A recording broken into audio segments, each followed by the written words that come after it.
Okay, so I want to explain in a kind of brief form the teaching known as parting from the four attachments, or Shenpa Jidral in Tibetan. It's one of the major introductory teachings in the Sakya school of Tibetan Buddhism, but actually, as you'll see, the teachings here are, we could say, are common to all the Mahayana schools. So very briefly, I'll start by talking about its history, and then, as the kind of name, parting from the four attachments indicates, it's going to be in four parts. So the Sakya school of Tibetan Buddhism began in the 11th century in Tibet, and the second of the members of the Kern family to head this school was called Sachen Kunginimpo, born in 1092. Now, when it was his father actually who'd built the first Dharma center at Sakya, and so when his father died, Sachen was still very young, only about 12 years old. But luckily for him, his family arranged for him to be tutored by a great master called Bari Lotsawa. And Bari Lotsawa set him to practice the meditation on the deity Manjushri, the embodiment of transcendental wisdom. So during that retreat, Sachen had a kind of visionary experience of Manjushri, one might say. And it's during that vision that he received this very short, but as he later realized in contemplating it, short, pithy, but extraordinarily capacious teaching on the entire path to enlightenment, the entire Mahayana path, which had been presented to him by Manjushri in 4 lines in his vision, which are: if you have attachment to this life, you're not actually a Dharma person. If you have attachment to the 3 realms of samsara, you don't have renunciation. If you have attachment to your own benefit, you don't have the bodhicitta. And if there's clinging to signs and characteristics, you don't have the view. Now, when Sachen thought in his retreat about these teachings, of Manjushri's rather kind of short and pithy teachings, he realized they indicated, in a way, all the stages of development one needs to go through to arrive at full awakening, at full enlightenment, at full Buddhahood, from the level of a complete beginner to the path to somebody very advanced in experience and realization, culminating in enlightenment. Because what Manjushri had done is point out what are the 4 kind of successively more subtle obstacles or obstructions to our awakening, which each of us must cut through on the spiritual journey. And by indicating what are these 4 successively more subtle obstacles, indirectly Manjushri had also indicated what the remedies, the way to overcome each of these subtle obstacles really is. And the remedy is what Buddha has taught in the discourses of both the kind of common vehicle, the Shravaka vehicle, one might call it, the vehicle of the disciples, and the Bodhisattva vehicle, the Mahayana. So it's a teaching that takes us from the level of a beginner right up until the advanced stages of the Bodhisattva path, culminating in Buddhahood. So let me explain that by going through each of these 4 successive levels of realization. So the first point was, as Manjushri said, if you have attachment to this life, you're not a Dharma practitioner. Now right away one might think, what does this mean? Attachment to this life. Well, what it means is attachment to, one might say, the ephemeral, the temporary things, pleasures, securities, diversions, ambitions, and so on, of this life. The things that we might chase now for security or for pleasure, for escapism, for solidity, but actually cannot deliver any of those things we wish. It's material things, but it also could be ambition. It could even be practicing the Dharma in a way for ego security, for ego status. All those things are the things of this life. So to really engage with the Dharma properly, it's not enough just to be nominally a Buddhist. It's not enough even just to kind of observe the external disciplines or even the internal disciplines of study and meditation. That can still be done with a worldly mind, so to speak, a mind that's still, as it were, putting one's self-importance, self-interest, and self-advance in the center of one's attention, of one's life. So we have to examine ourselves with great honesty, with great kind of attentiveness, great mindfulness, if we're to engage in the practice properly. Because if we follow the Dharma, but for self-centered reasons, we turn the Dharma into nothing more than a worldly plaything, into nothing more than another vehicle of worldly ambition, pleasure or power. And that would be disastrous, because a medicine will then become a poison. So we have to look at that. As one of Sachin's sons, Jetsun Dragpa, who also wrote commentaries on the Party from the Four Attachments, has put it, you can even be in meditation retreat, but still be obsessed with the things of this life, with your status and ambition. So moral discipline is wonderful. Hearing, thinking, meditating on the Dharma are wonderful. But if they're done with a worldly mind, they're no use. In fact, they're positively harmful.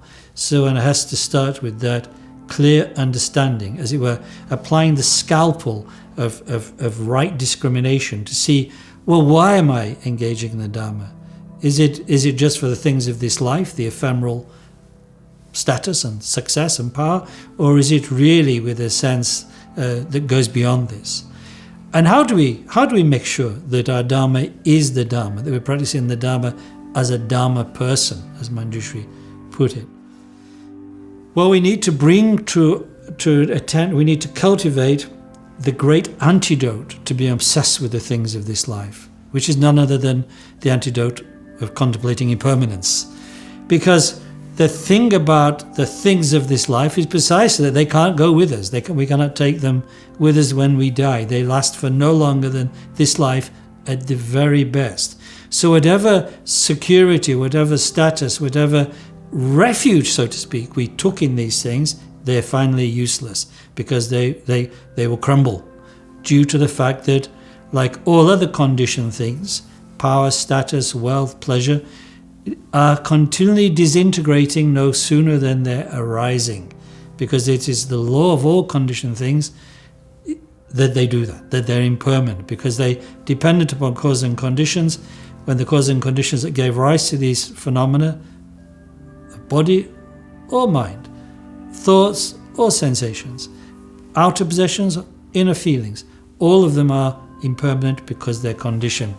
So we have to look, therefore, to impermanence, cultivate impermanence deeply, to turn away from the things of this life. There's an auxiliary to this first contemplation too, which is the consideration of the very preciousness of our human life. So in a way, there's a dual antidote to the first obstacle, the first clinging, the first attachment to life, which is to consider the preciousness of our human life and its impermanence. Why so? Because, in fact, the preciousness of human life is not because of the power or status or pleasure that being a human can afford to us, but because of the spiritual potential. All beings have Buddha nature, or Buddha has told us in the discourses. But although that's the case, it is only in the circumstances of a particular type of human life that all the conditions are there for us to realize that potential, to, as it were, fulfill what it is to be a human being. So we talk about the preciousness of human life because of its potential the potential it gives us, the possibility it gives us. It's like the Buddha nature is a seed, and the human life is like the right soil. Without the right soil, the right medium, the seed cannot grow to fulfillment, to produce the fruit. Similarly, our potential to become Buddhas cannot fruit in most life forms, whether it's an animal or in different kind of hallucinatory realms, or even in human life where there's tremendous oppression and obstruction or inside resistance and so on to the Dharma. It cannot. But in this type of life that we have, that's free of obstacles from being, as it were, in the wrong realm, in the wrong place due to karma, and yet at the same time there's the presence of the Dharma, there's everything we need to engage in the spiritual journey. If one looked at this exhaustively, one could say there are 18 factors that come together and have come together in this type of life, which we call precious human life, making it the right medium for the soil of the Buddha nature to grow. So in a way, we should begin with this extraordinary sense of enthusiasm and joy and confidence in the fact that to be human is to be, as it were, in the right place, with the right circumstances, the right capacity to engage in the spiritual path. And so why should one fritter one's life away on anything meaningless that would ultimately prove untrue and untrustworthy and useless, when we could be, as it were, fulfilling the wonders of this jewel-like birth that we have as a human being. And to strengthen this and to kind of bring it fully into perspective, we meditate impermanence. Now, in a way, impermanence is written into the fabric of everything, as I said, because everything that's conditioned, physical or mental, is disintegrating as soon as it's produced, because it's dependent on cause and conditions. But the best way we can meditate on impermanence, the most personal way, is to consider it in its most dramatic form, which is, of course, none other than death. Death is, as it were, the signature of impermanence. And it's the one thing we trying to deny. What makes us fritter our human life away is that we deny death, and therefore we think that this or that, this power, this status, this position, this object, this will provide satisfaction and security. There are all ways we're trying to hide and run from death, in fact. And so what we need is the honesty of realizing that death will fall upon us, all of us. And we don't live in a bubble. We're not protected. Now that sounds gloomy, but actually it's not, because the thought of the certainty of death, the thought that I'm, as it were, living in the midst of death, awakens one to the extraordinary beauty and power of this present moment of what it is to be alive. Whereas without the horizon of death, one can fritter one's life away. It's like one will sleep through life, never having awoken to its power and its real power and its real beauty. So impermanence is actually a wonderful wake-up call. The person who wakes you up when you're sleeping and wasting your life is the kindest of people. So similarly, the teaching of impermanence is that joy is a kind of like a wonderful thing to hear, because it will make one seize one's life properly and use it properly, use it to the fullest and for the best possible means. How can I consider this?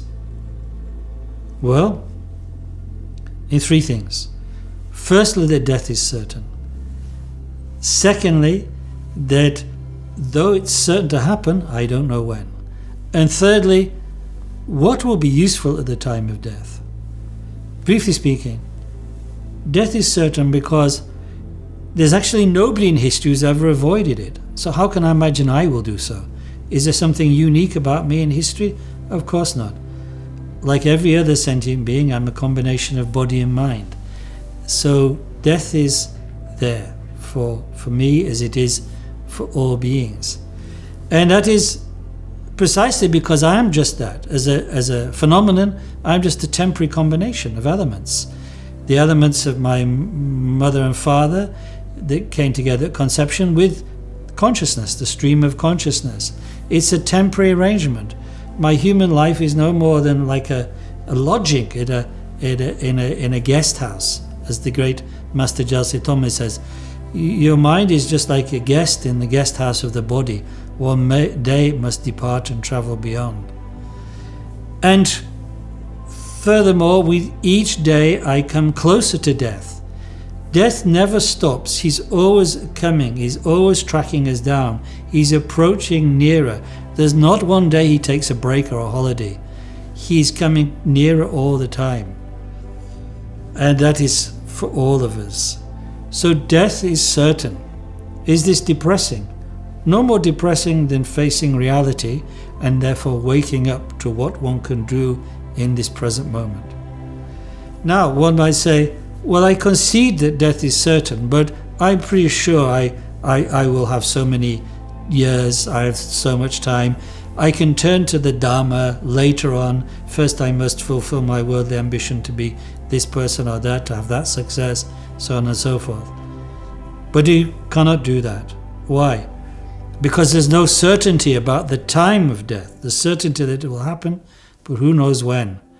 Nobody came into this life with a kind of contract with anybody, saying, with the Lord of Death saying, I will not come to such and such a time. There's no fixed span of life for anybody who's alive.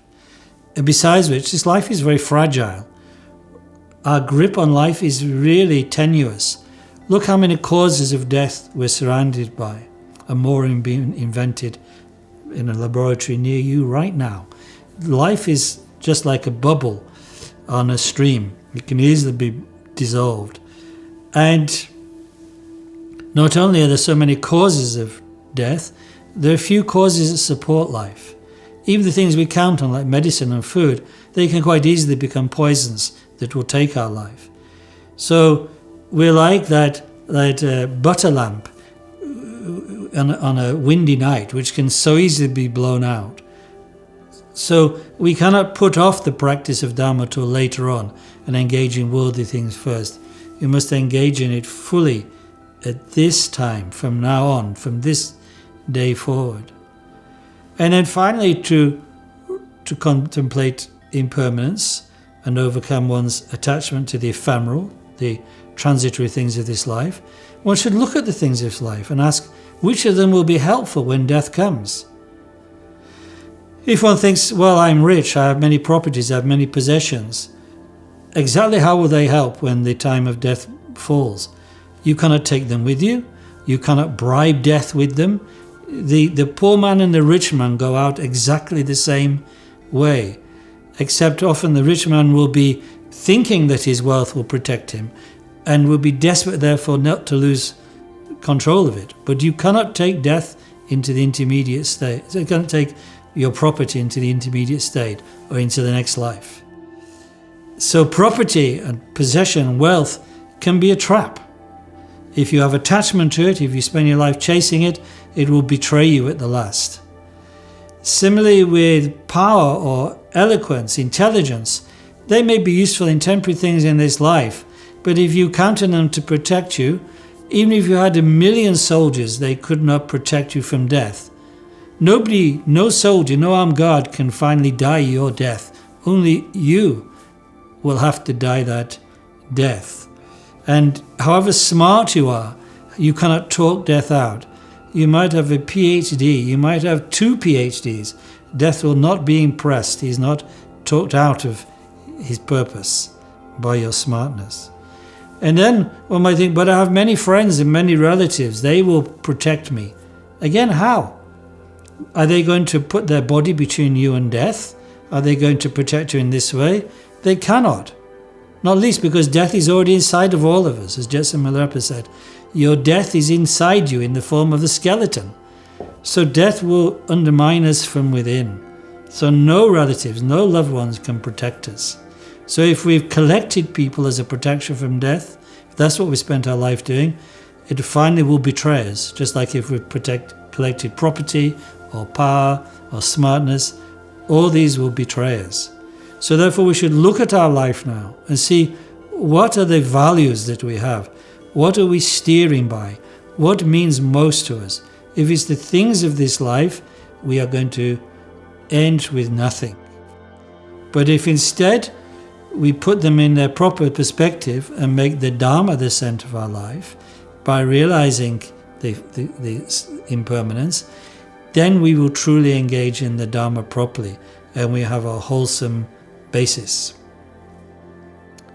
So that is the way we overcome the first attachment, the attachment to the things of this life, by discriminating properly what we're doing and entering the Dharma, and by applying this deep contemplation on precious human birth and impermanence.